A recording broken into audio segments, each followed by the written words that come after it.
And welcome to another edition of Afrika Speaks here on Pan-African Television. My name is Makiza Latifa, and today's episode carries a special weight as we mark the anniversary of the Alliance of Sahel States, that is the AES. So over the past 2 years, this alliance has not only reshaped political and security dynamics in the Sahel, but it has also sparked important conversations about sovereignty, cooperation, and Africa's path to self-determination. So to set the stage, we turn to my colleague Daniel Asante, who takes us through an in-depth explainer on the main gains of the AES and what this 2-year milestone truly means for the region and the continent at large. Welcome to the show once again. Please stay with us.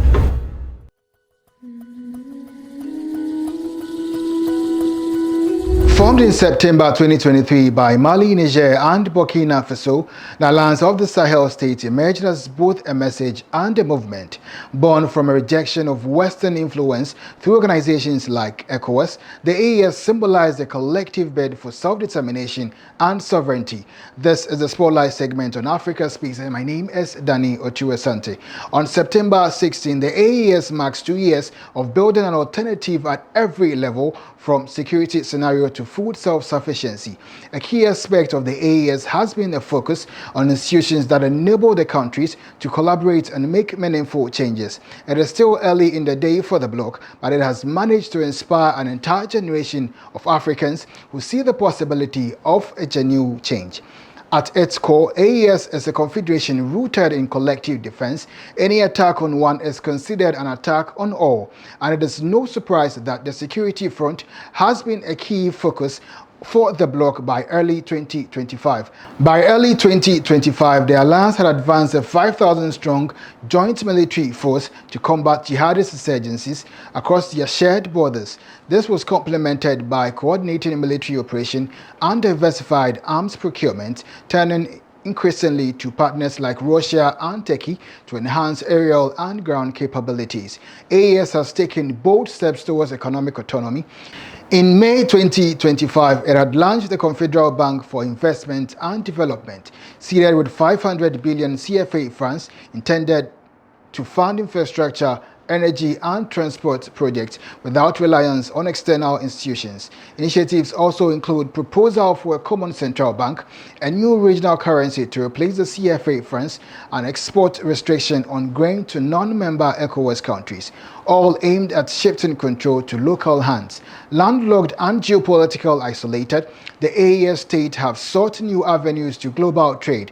The planned Sahel Railway, announced in April 2025, aims to connect the trio with neighboring coastal countries, bolstering interregional commerce and transit. Beyond politics, AES fostering a shared identity. On January 29, 2025, it introduced a joint biometric passport, easing movement between member states. This was followed by unveiling a new alliance flag in February 2025 and signing a common cultural policy the following month. Small yet powerful symbols of unity, all the three countries have renamed public spaces, replacing the names given by colonial authorities with that of those who fought for sovereignty and dignity. The first ever AES Games, held in June 2025, with over 500 athletes competing in traditional and modern sports, further strengthened the regional camaraderie, responding to chronic food insecurity. AES launched the Alliance of Agricultural Seed Producers of the Sahel in the summer 2025. This initiative supports local seed research, production and distribution to cultivate regional food sovereignty. From joint defense and economic sovereignty to cultural cohesion and infrastructure, the Alliance of the Sahel States has made measurable strides in its quest for autonomy. It has boldly redefined regional cooperation, challenging colonial-era dependencies and charting a path to self-reliance. Yet significant hurdles remain. Security threats persist. The economic stranglehold of the West will be difficult to break, and consolidating the role of the institution remains a pressing task. However, the first steps have been taken, and they have tapped into a powerful sentiment among the people, the desire for true independence, the refusal to bow to dictates of foreigners, and the belief that together they can build a new Africa. Back to you, Makiza. Now from the spotlight, we move on to our Experts Speak segment, where we take the conversation further with thought leaders and practitioners shaping Africa's future. Joining us today is the convener of the Accra Collective of the Socialist Movement of Ghana, Comrade Blaise Tulu. So he'll share his insights on the Alliance of Sahel States, its evolving role in redefining cooperation among member nations, and what its two-year journey tells us about Africa's broader struggle for unity and for sovereignty.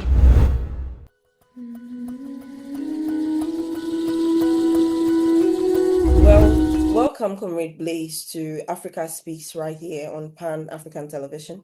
This is the Expert Speak segment where we engage our guests to speak on the subject of the day. Today, on this week's episode, we are looking at the Alliance of the Sahel States. We know that 16th September will be the anniversary since the formation of the Alliance of the Sahel States.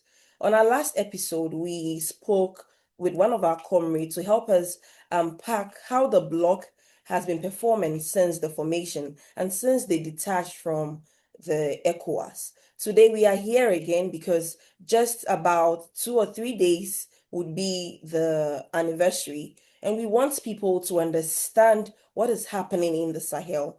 So to start off with, we know that over the past 2 years, the AES has gone from being a defensive alliance to what we know as experimenting in new institutions and development models. So can you tell us a bit about the concrete institutions and proposal that the AES has set up for regional cooperation and for development? Well, thank you very much, Victoria, and thank you really for having me on this very important edition. The AES and the Sahel processes have become a very big inspiration to the working people of the region and to the broader masses of the world.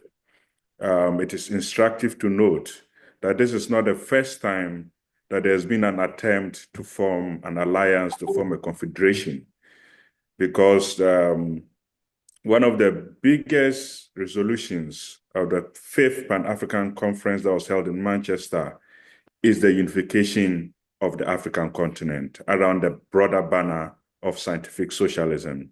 So any attempt that leads to the process of this unification is always a welcoming idea to the masses of our people. Ever since the AES was constructed, there have been very interesting proposals. There's been a very deliberate and conscious attempt to build institutions that will detach these 3 countries from the hook of the neo-colonial institutions that were set after the Second World War.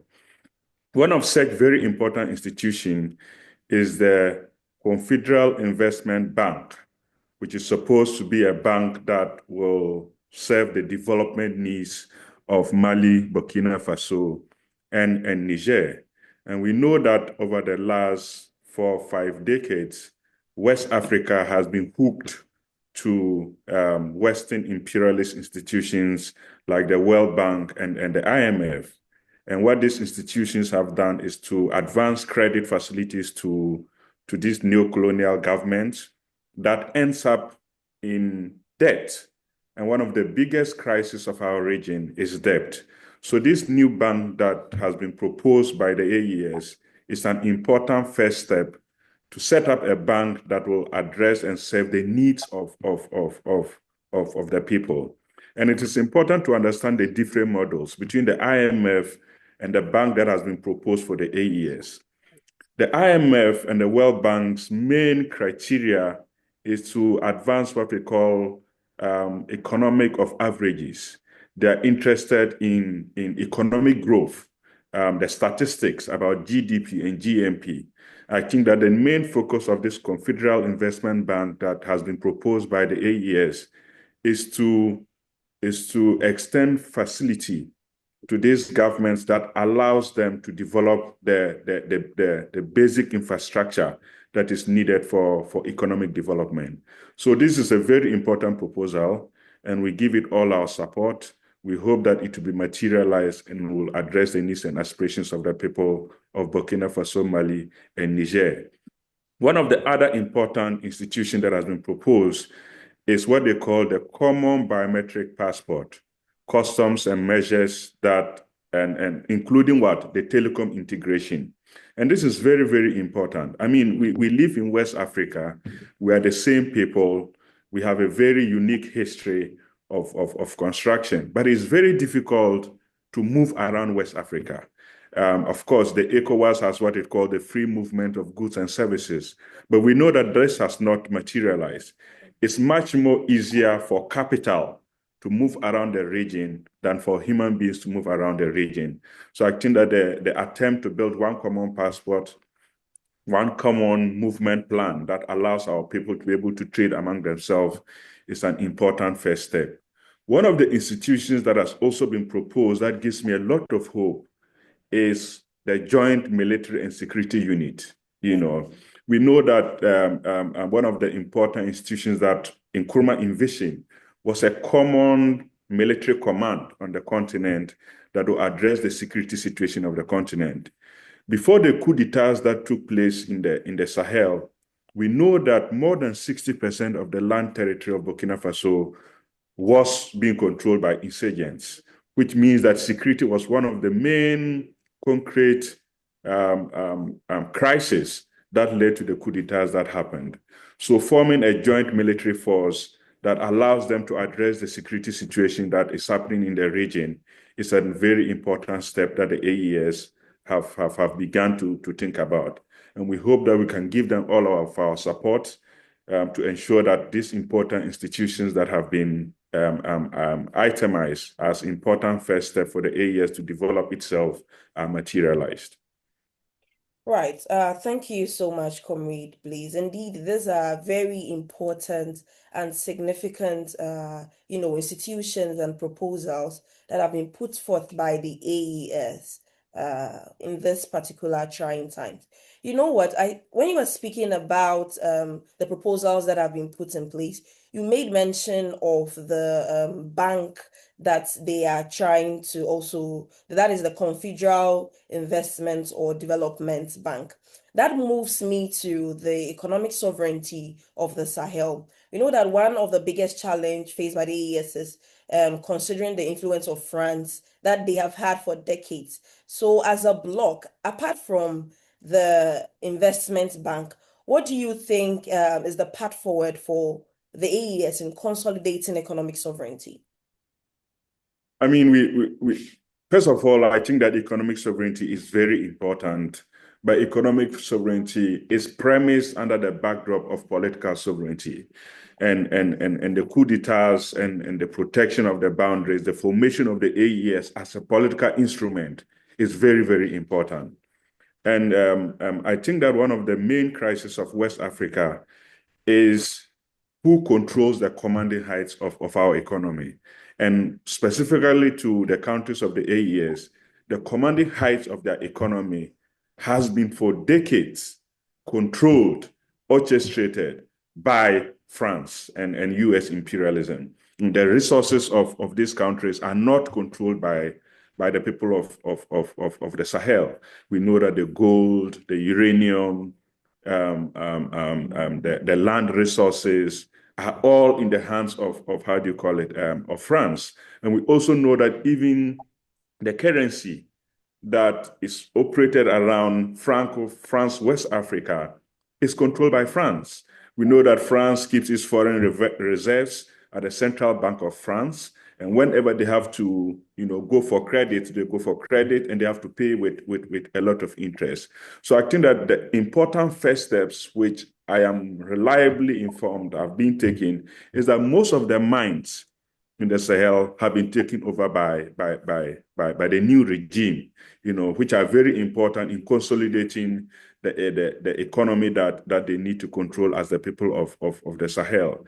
The other thing that we discuss is the bank. I mean, you cannot finance your concrete development measures without a development bank that has the needs and aspirations of the working people. So this bank that is about to be set up must solely focus on extending credit to the agents of development that addresses the infrastructural deficit of the people of the Sahel. You know, the need to construct schools, bridges, hospitals. The bank needs to concentrate itself on the concrete things that matter to the people, the concrete things that have been denied to the people of West Africa for so many decades. You know, so the bank is important, the mines are important, the political sovereignty of the people is important, and just the consciousness of the people that they need to control their resources for the development of themselves are important first step, and we need to defend these measures that has been taken by the AES. So first of all is to defend the political sovereignty, and the political sovereignty is seen and expressed in the formation of the AES. And the second, and we are seeing it already, is to take over the mines, to take over the natural resources of our people and harness them for the development of our people. And the third step is to make sure that this bank is really focused on dealing with the concrete needs of our people, which is to address the issues of unemployment, to address the issues of education, healthcare, and agriculture. And one of the areas that I think that they have taken very seriously is agriculture. You can see that in Burkina Faso and in Mali, they have prioritized agriculture, which is a very important sector that needs to be controlled. We need to control what we eat. You know, we can no longer be in a situation where everything that we eat we consume is, you know, imported from Europe. And just few years ago, we know that the European Union wanted to sign an economic partnership agreement on the continent that allows us to open our market, you know, for them to dump all the goods that they have from Europe. I think that the consolidation of the AES will help them to integrate their own economy, trade among themselves, and be able to address the needs and aspirations of the working people of the Sahel, which is very, very important in consolidating the AES processes. Right. Thank you so much, Comrade Blaze. You know, we've been talking about the AES, and anytime we talk about the AES, we are concerned about the countries that are involved in this bloc, that is Burkina Faso, Mali, and Niger.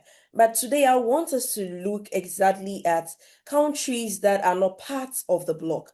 So can you tell us about the significance of the AES to people outside these three countries? That is outside Burkina Faso, outside Niger, outside Mali. What does the AES mean for those active in anti-imperialist struggle across the continent? I think this is a very, very important question. And I think that the process of even having this interview and this important discussion is premised under the backdrop of commemorating the second anniversary of the formation of the AES. I think that it was very clear that after the AES was formed, and after even the junta took over the reins of power in Burkina Faso, Mali, and Niger, we saw the mass popularity, the mass endorsement of the working people of the entire region that rallied themselves in support of the processes that has unfolded in the AES. We know very well that ECOWAS had taken a decision to invade Niger after the coup happened. And we know very well that Nigerian parliament actually voted against it and said that we are not going to allow any military invasion in Niger. We saw the mass support that happened across the region, you know, in saying that, look, we had come to a time where we will not allow neo-colonial puppets to determine the destiny of our people. So I think that there's a broad consciousness around the West African region. I mean, if Nigeria's parliament kicked against any military invasion in Niger, it tells you the level of endorsement that this AES process have commanded in the minds of the working people of the region. Nigeria is one of the biggest economy of the region. Nigeria is one of the most populous country in the region. So to have the tacit endorsement of the people of Nigeria was very, very significant for us. We know that in Ghana, there were various organizations that expressed solidarity with the AES process. The Socialist Movement of Ghana, where the West African People's Organization, the Pan-Africanism Today Secretariat, the International People's Assembly, which is a platform of mass movement across the world, all have been in solidarity with the processes that have unfolded in, how do you call it, in the Sahel. But it is instructive to also note that counter-revolutionary elements have sought to undermine this process. We know that very well that, for example, France have used La Côte d'Ivoire and Benin as centers to try to destabilize the processes that have unfolded in the Sahel. We know that several coup attempts have already been undertaken under the charismatic leader of Ibrahim Traore in Burkina Faso. So I think that the people are conscious about it. We are not talking about even state-to-state relationship. We're just talking about the mass command of movements and organizations across the region that are in solidarity with the AES process. And Victoria, we are doing this because we are conscious of our history. Right. We know that in the 1960s, Nkrumah attempted to form a confederation between Mali, Ghana, and Guinea. Yeah. And the process of forming that alliance also led to the conditions that led to the overthrow of the Nkrumah regime in 1966. And the overthrow of the Nkrumah regime in 1966 was that last act that completely destabilized the attempt to form the unification of the African continent. So our people are aware about that history. We are conscious about it, and we're doing everything we can to ensure that we defend the processes that are unfolding in the Sahel. These are important first steps. We need to defend them and ensure that we expand. I don't think that it should just lead to these three countries. We should mobilize our people to a level where most of our countries can form the alliance so that we can be bigger, we can be stronger, and we can be able to stand the neo-colonial legacy that has plundered our people into poverty, into deprivation, into dehumanizing conditions that we are trying to struggle against. Right, thank you. Indeed, we are conscious, and then we continue to step forward to challenge the shackles of neocolonialism and anti-imperialism. You did right well by telling us about the solidarity campaigns or the wave of solidarity that's happened throughout the country, other countries, and then people's movements in support of this particular project of the AES. I want to know, from the perspective of people's movement on the Sahel region, what is the future of the AES? What is your vision from the movement's perspective? I think that the AES has a lot of future. Over the last 2 years, they have demonstrated that our people, if left by themselves, can change their own destiny. Right. Before the coup d'etats, Victoria, we know that Niger was one of the worst economies in the globe.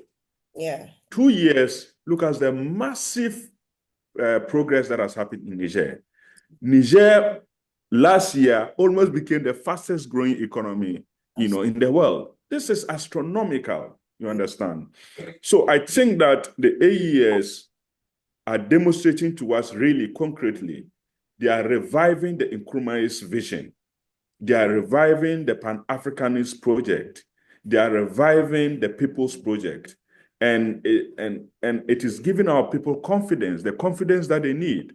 I mean, when we see Ibrahim Traore, we see in him the embodiment of the wishes and aspirations of the people. And that is very heavy. It tells us that if left alone, we can do it by ourselves, and that we don't need the IMF, we don't need the World Bank, we don't need all these neo-colonial institutions that were set up to grab our legs from advancing the development project that Nkrumah so much envisaged. So I think that, I mean, over the it's just 2 years, but the level of development that have emanated from the AES processes is something that gives our people a lot of inspiration. I mean, Victoria, you know very well that on the 7th of January, when we elected a new president, and at the inauguration, Ibrahim Traore appeared at the event, and had the loudest applause. It just tells you that our people understand the current moment in which we are in, which is very important, because political circumstances present themselves in different moments. So it's either we take advantage of it or we lose it forever. Right. And I am convinced, guided by the experience of the AES over the last 2 years, that the masses of our people are convinced more than ever that we have the capacity to advance the wishes and aspirations of our people. So we need to make it our political project. We must not allow it to fade. We must organize political education, which we are doing at the level of the Socialist Movement of Ghana, the Pan-Africanism Today Secretariat, the WAPO process, and the IPA process. We all must galvanize our human resource, our natural resource, to change the course of our people. I mean, we have had the opportunity to go around West Africa. We know the living standards of our people. Our people are living in poverty. Our people are living in depression, and I'm told that in Niger now, the life expectancy has improved, which is something that we need to be inspired about. So Victoria, it's an important moment for West Africa. It's an important moment for the African continent. And I am convinced that, guided by the mass mobilizations that have happened over the last 2 years, we are going to defend this project. And come 16th of September, which commemorates the 2nd anniversary of the formation of the AES, we want all of us to be on the street. We want all of us to issue statements.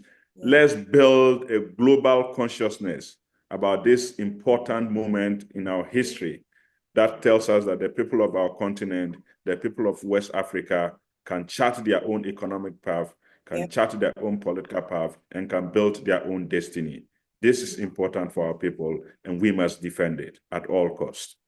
Thank you so much. Indeed, let's rally behind the AES to say that, yes, we can manage our own affairs. In fact, this even reminds me that the AES is actually reaffirming the statement that was made years ago by Kwame Nkrumah, that the Black man is indeed capable of managing their own affairs. They are showing us that path, and then we would have to rally behind them and support them at all costs. Thank you so much, Comrade Blaise, for this insightful conversations. We wish to have you more on our show. Thank you so much. Thank you very much, and raise salute to all the comrades and friends at Pan-African Television, and thank you very much for amplifying the People's Project. This is what Pan-African Television was built to achieve, and we are very proud about what all the comrades are doing in Ghana. Well, thank you so much. So this is a build-up to the anniversary of the formation of the AES come 16th September. So we are calling on all progressive movements, all countries, to join hands, to be on the street, to amplify the voice and this living example that is happening in the Sahel. This is an historic moment, and we would have to support and champion this cause.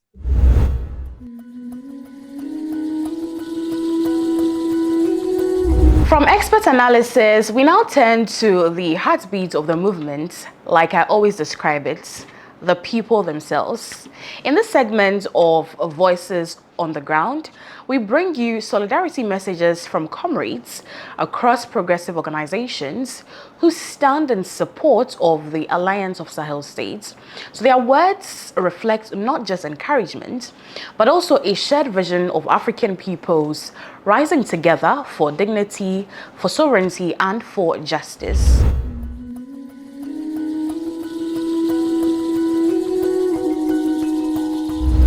Just like the Ghana-Guinea-Mali Union championed by Osagyefo Dr. Kwame Nkrumah, the founder of modern-day Ghana. Yet again, a group of countries on the African continent, precisely Mali, Burkina Faso, Niger, have come together to form a union called the Alliance of Sahel States, AES. And it is their second anniversary. On this day, I congratulate the AES, and I want to tell them that the youth of the continent look up to them. The whole continent is behind them. Look, AES has been able to exert their sovereignty. They have done away with Western influence and manipulations. They've developed their own framework of development, which is admirable. And it is important that we encourage other lefts and progressive organizations on the continent, other countries, our government, to support the AES, to join the AES, to advance the struggle of liberating the African continent and actualizing the dream of our forebears. Our forebears dreamt of a continental body or a country that has one security, that has one economic framework, that has one currency and all that. And this is exactly the line the AES is towing, and therefore we must encourage them. Congratulations, AES. In our country, we say Aiko. Aiko on such a feat. A mandla to the people of the Sahel State. And Viva to the Alliance of Sahel States. We are solidly behind you, and don't ever waver. Don't ever shake. We are solidly behind you. And we know we are going to win. We are going to win with you. The people do not wait for ideas. The people do not wait for political philosophies. What the people wait for is resolving their concrete reality, the day-to-day challenges they face. And that is exactly what you are doing as a continental body. Do not shake, for you have the spirit of our forebears right behind you. You have the youth of Africa solidly behind you. We are solidly behind you. Ayuko, happy second anniversary. Viva AES, viva.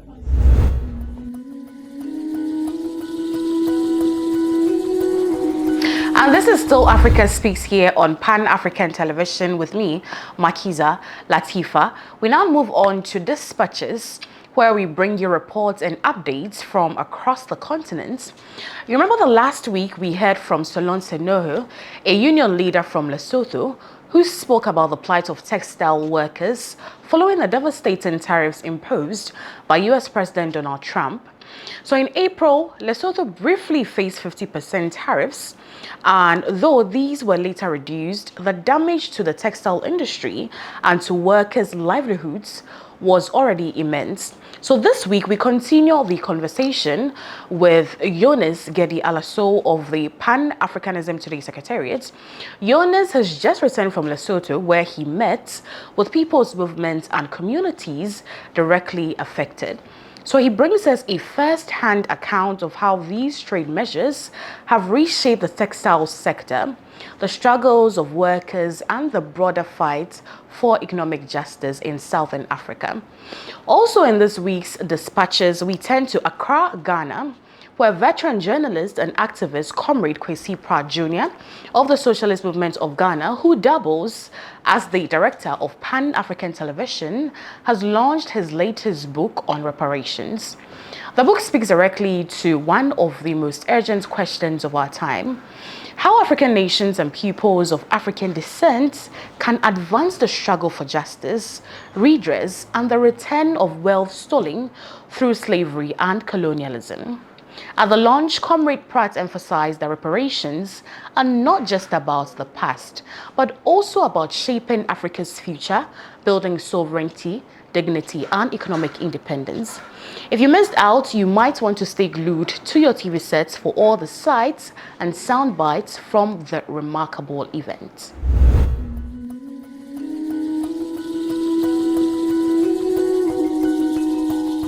Thank you for having me and giving me an opportunity to explain what I think is a very important development on the African continent. Because despite being quite a small country of 2.3 million people, Lesotho symbolizes some of the challenges that I think extend beyond that very small mountainous kingdom.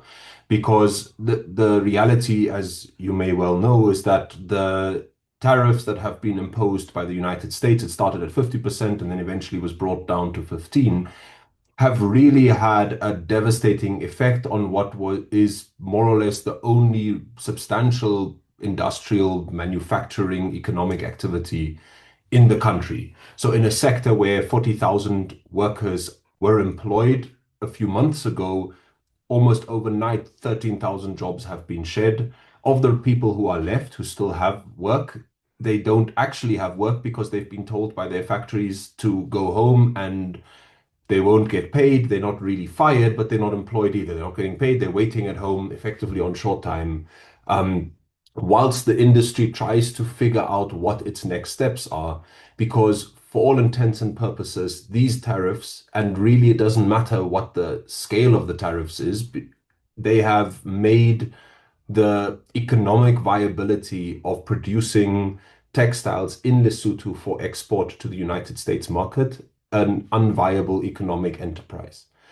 And this is a huge challenge because in a country where you already are sitting with about 50% of the population living in poverty, where you are sitting with 30%, but in reality closer to 50% unemployment rates, to then effectively collapse the only real industry that exists, is having a devastating impact. So, and we are not talking about people who are earning enormous salaries. I think the average wage in the textile sector was about 140 US dollars per month. So these are really starvation wages that people had been paid, and now even those starvation wages are gone.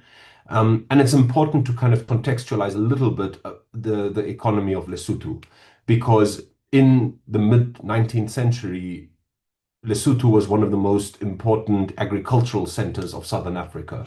They were not just producing enough food to feed themselves, but also producing enough food to feed parts of Southern Africa and exporting it out of the country. But the kind of discovery of diamonds and gold in South Africa and the colonial project of creating a cheap labor force led to the introduction of hut taxes. It led to mechanisms via which people effectively very productive peasant farmers of Lesotho were forced into the labor market. And that has had a domino effect where not just the social fabric of the country has been compromised for almost a century and a half, but it also meant that as those mining jobs became less and less, and from about the 1990s, many of these men whose grandfathers had been successful peasant farmers, who then became mine workers, were going back home to nothing. So there was a large extent to which the economy of Lesotho was at that point neither an agricultural economy, nor was it an economy where migrant workers were able to send remittances back home. And the introduction of AGOA, the kind of policy that is being contested at the moment, in 2000 was an opportunity for economic development. Now, I think we need to remember that the Basotho people didn't really benefit from that all that much, because what ended up happening is that largely factories owned by Taiwanese capital were setting up shop in Lesotho to take advantage of these extremely cheap wages and then access duty-free the United States market. And in recent months, there's been a lot of talk about Trump and his tariffs on basically the entire world. There's been a lot of talk about how that has affected the allies of the United States, etc. But really the kind of deprivation that has been caused inside Lesotho, which is already a poor country, which now is going from poverty to extreme poverty, largely as a result of this kind of haphazard decision to impose these exorbitant tariffs, and therefore collapsing the only real industry in the country. What the state has done, or the government has done in July this year, is declared a state of disaster, and are doing what every country is saying they're doing, which is to diversify their markets. They're looking for new markets. But the truth is, I mean, that's not something that you can do overnight, A, and B, everyone is doing that. So the problem of competing for new markets is still a challenge. And therefore, the kind of popular organizations on the ground have really recognized that it's in their hands to determine what is going to become of this moment. The country is absolutely in a crisis. economically, socially, politically, and this didn't happen a few months ago, but has been hugely amplified over the last few months.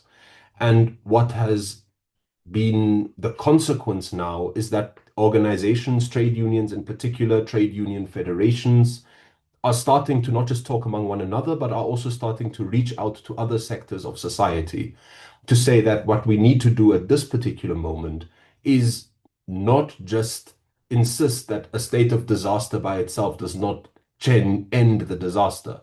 We need to start looking at what is the new economic model that can emerge out of this, which is not dependent on the US market, which is not going to maintain the kind of Basotho people at the receiving end and dependent on other larger economies.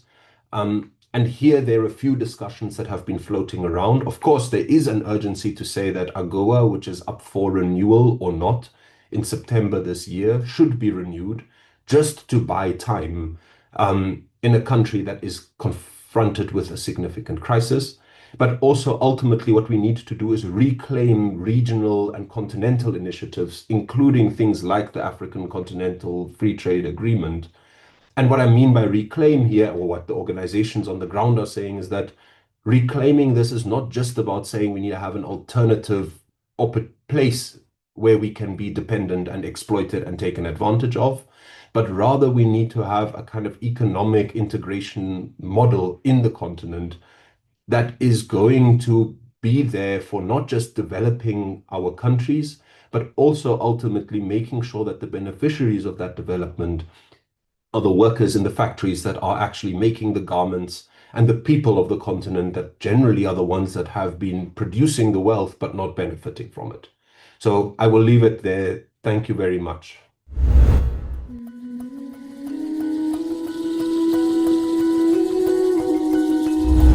On Tuesday, September 9th, 2025, at the AMA Emporium in Accra, Comrade Kwesi Pratt Jnr., the General Secretary of the Socialist Movement of Ghana, launched his groundbreaking book on reparations, history, struggle, politics, and law. The book was formally launched by the President of Ghana, President John Dramani Mahama, who praised the book for exposing global double standards on reparative justice. In his own speech, Comrade Kwesi Pratt Jr. reiterated that reparations go beyond money and that no amount of money can ever compensate for the brutality of capitalism. The issue of reparation is not just about the law, but it's also about history. It's about our politics. And it's about the intervention of social forces in Africa. And the lawyers thought that my views would be important in that direction. I hope they found my views useful. I haven't said that. And when the president is around, we're going to talk too long, so I'm about to cut what I'm about to say.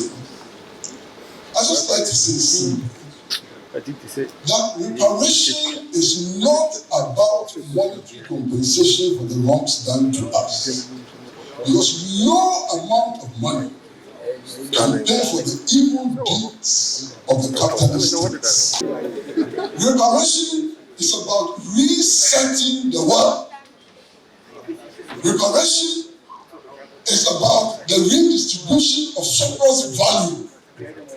Reparation is about reorganizing this world.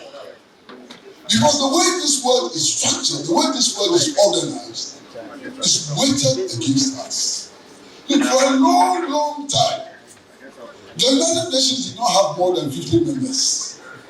Why? Because at the time we were constructing the United Nations, we were colonies. And colonies were not members of the UN. So they built a United Nations Security Council, and on that United Nations Security Council, 1.4 billion people of this world are not represented. They have no say. They constructed the IMF and the World Bank. We were not there, we were not at the table. So the IMF and the World Bank was constructed to protect the interest of the colonialists, to protect the interest of the slave owners and so on. It is time to reset the world, to reorganize the United Nations, to to reorganize the World Trade Organization, and to reorganize and rebuild all these institutions. Because without that, they will never be.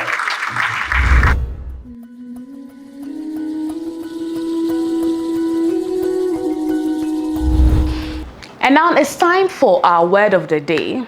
Today's word is sovereignty. What does it mean? For African nations, sovereignty is more than just a legal principle. It's a daily struggle to reclaim political, economic, and cultural control from the forces of neocolonialism and external domination. So as we reflect on the Alliance of Sahel States at 2, sovereignty remains the foundation of their call for unity, for independence, and for self-determination. Here's more detail.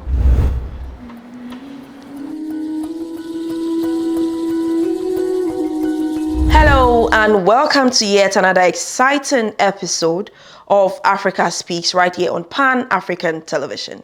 This is your word of the day segment. My name is Vicky Wilson. Today's word is sovereignty. Let's dive into what sovereignty means. Sovereignty is one of the most powerful words in the vocabulary of liberation, and yet one of the most abused. Too often, it is reduced to ceremony, a flag raised, a national anthem played, a seat at the United Nations. But sovereignty is not performance. It is power, the power of a people to decide their own destiny, free from domination of one group by another.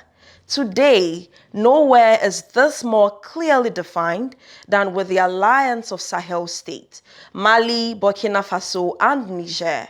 3 nations that were written off by the West as poor and fragile have instead become the protagonists of a new definition of sovereignty.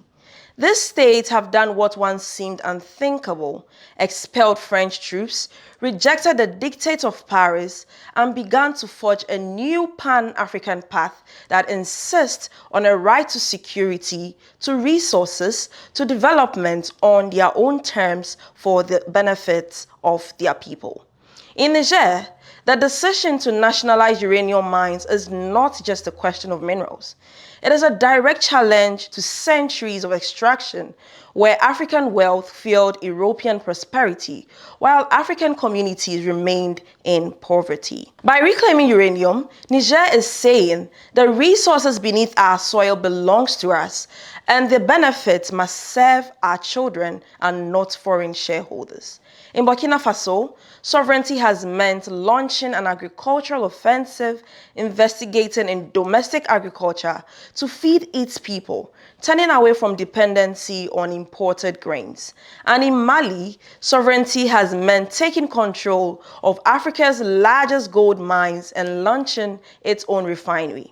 Under the umbrella of the Alliance of Sahel States, sovereignty has meant rewriting military partnership, declaring that no foreign army would dictate how Africans defend their own soil. Together, these 3 nations have taken the bold step of leaving ECOWAS, rejecting a national bloc that too often served as a tool for Western influence rather than true African integration that benefits the African people. The Sahelian experiment is more than a regional affair. It is a spark for the entire continent and the world. It raises the hard but necessary questions. If Niger has taken back its uranium, why not Congo with its cobalt? If Mali can build defense without foreign command, why not African nations with their own armies? And if Burkina Faso can prioritize feeding its people first, why not a continental shift where Africa's food, energy, and industry serve Africans before anyone else? Sovereignty is about standing upright in the community of nations as equals, not dependent. It is about Pan-African cooperation on the basis of dignity and not charity. Imagine what a united Africa could do if our resources were pooled, our industries integrated, and our armies coordinated for defense and not subservience. Kwame Nkrumah warned us that political independence without economic control is hollow, and Thomas Sankara showed us that dignity begins when we produce for ourselves. The Alliance of Sahel States today is proving that sovereignty can be reclaimed piece by piece and action by action if leaders have the courage and if people mobilize. This is why sovereignty is more than a slogan. It is a living foundation of our collective emancipation. It demands that Africa refuse to be supplier of raw materials for others and a dumping ground for finished goods or a battleground for foreign armies. It demands that we as Africans shape our own destiny, that we become the protagonists of our own story. The Alliance of Sahel States has declared sovereignty as not negotiable. And if this flame spreads, it will light the path for the rest of Africa towards a future that is not dictated in Paris, Washington, or Brussels, but decided in Bamako, Niamey, and Ouagadougou, and ultimately in every African capital by the people themselves. Because without sovereignty, there can be no freedom. And without Pan-African unity, sovereignty itself remains incomplete.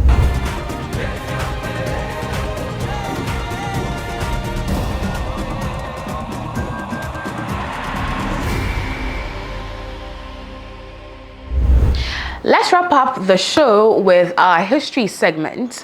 On September 6, 1968, Swaziland, now Eswatini, gained independence from Britain under King Sobhuza II, joining the wave of African nations reclaiming their freedom.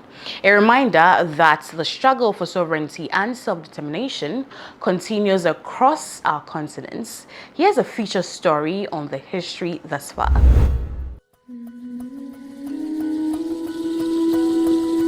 September 6th marked the Independence Day of Swaziland, Africa's last absolute monarchy, a country where people for decades have been waging a valiant struggle for democracy. Swaziland was a colony of the British from 1903 and gained independence in 1968, but the momentous occasion was hijacked by King Sobhuza II, who in 1973 assumed absolute power. He proceeded to ban political parties, repeal the constitution, and dissolve the parliament, inaugurating a period of authoritarian rule that continues to this day under his son Mswati III, who is Africa's last absolute monarch.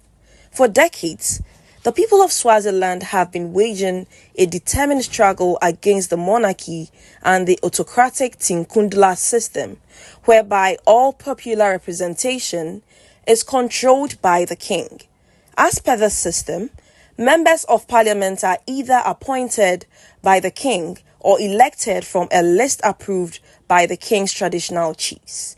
While the people have endured poverty, the king has spent millions to prop up his luxurious lifestyle. Despite the ban, parties like Podemo and the Communist Party of Swaziland have led powerful agitations for democracy. This movement has been hijacked by trade unions and student organizations and has even spread to rural areas despite repression.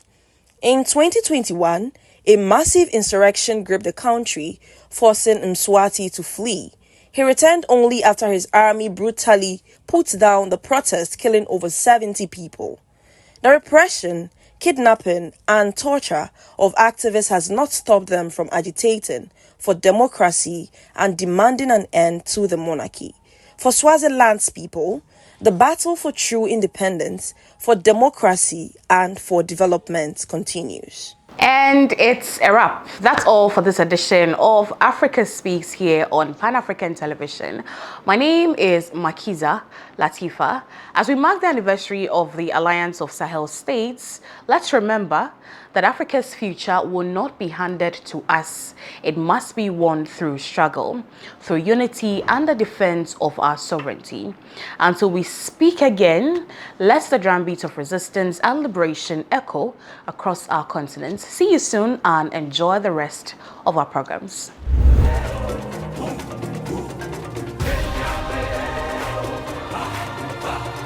Yeah.